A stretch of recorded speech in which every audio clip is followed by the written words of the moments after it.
massive risk as well. So there is that side where Robinhood, stands to lose a fortune if the stock collapses and there are losses in their clients' accounts. But the way they did it, to shut trading down like that at a moment's notice, they could have just as easily done what's called raising the margin requirement, meaning they make it very expensive to buy stock.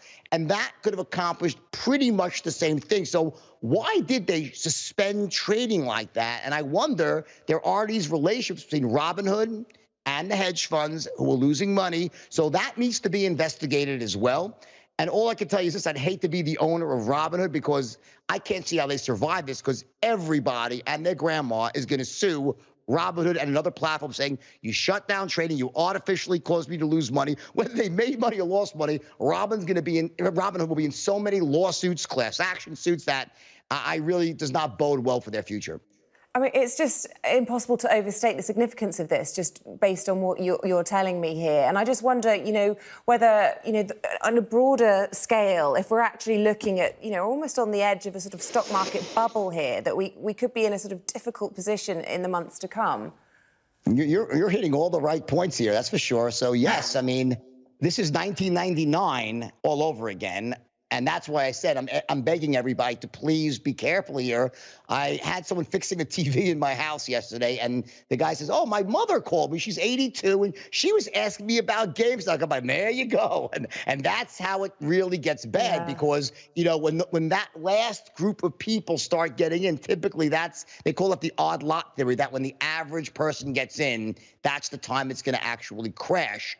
But again, you never know when that moment's going to come. It's going to come, of course, because things will eventually seek their fundamental value. But I would urge, again, I just keep saying it because, it's a wonderful opportunity for people to make money. Everyone's bored and locked up. But just be careful and make sure that whatever you invest in these type of hot stocks, make sure you invest only what you can afford to lose. And if you happen to make money, pull the original investment out and play with the house's money. That's my advice to everybody. And just lastly, I'm assuming you didn't get involved in this yourself, that you aren't kicking yourself, that you had a bit of cash. I did. I'm kicking myself that I didn't, because it was pretty obvious. And when I saw it, like, you really hit an important point. Like, is there a crime going on? Theoretically, you're not allowed to do this. I figure if I did it, I'd be the one they go after. So I said, maybe I should just stay. I'm better off staying. Like, everyone else will do it and not get in trouble. I'll get in trouble. So I figured it's probably best for me to avoid these type of situations. But I would love, I think it's really important that the people who are doing this at least learn about the actual stock market, because it's really great that you should be financially literate. The info's out there.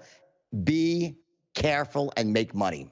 That's my advice. And whilst you're being so honest and urging us all to make money, just finally, because I can't let you go, you're being such an interesting guest, any tips on how we can do that as someone who is actually financially illiterate? Yes. So there are a few things I could tell you without giving you any particular stock. Number one, at this point, I would say GameStop is over. In other words, the ride is gone. So you're at that point now. Remember, ultimately what's going to happen is that all of these stocks that are involved in short squeezes, they'll eventually trade as a basket. They'll go up and down together at any one time, because there's only so much hot money that can flow into these stocks. So they go up, they go down almost in tandem after a while. The key is, number one, is if you really want to do this and you want to, stay on these message boards, you could try to really find out what the next one that they're talking about is and get in right early towards the beginning. So there's an old saying on Wall Street: bulls make money, bears make money, pigs get slaughtered. You don't want to catch the bottom, and you don't want to catch the top. Try to get it at the beginning of the end, and at the end of the beginning, and get out at the beginning of the end. Don't try to top ticket. Don't try to bottom ticket. Try to get that little middle, and don't be greedy. It's I know, even if you're not a greedy person, it's this weird human nature that develops, that we see this easy money, and we all want to believe in Santa Claus, so we stay in longer than we should, versus saying, you know what, I did really well, I should just be happy. Let me use this money and buy something for myself, my family, give some to a charity, whatever. Don't just try to keep making this. You're still going to have a real living and go to work and make money. Don't try to do this as something that's going to replace your job, because it's not going to last forever. But it's a wonderful way to keep busy now and make some good money as long as you're careful. That's one way I would really do it, is just don't be greedy and try to get in at the beginning.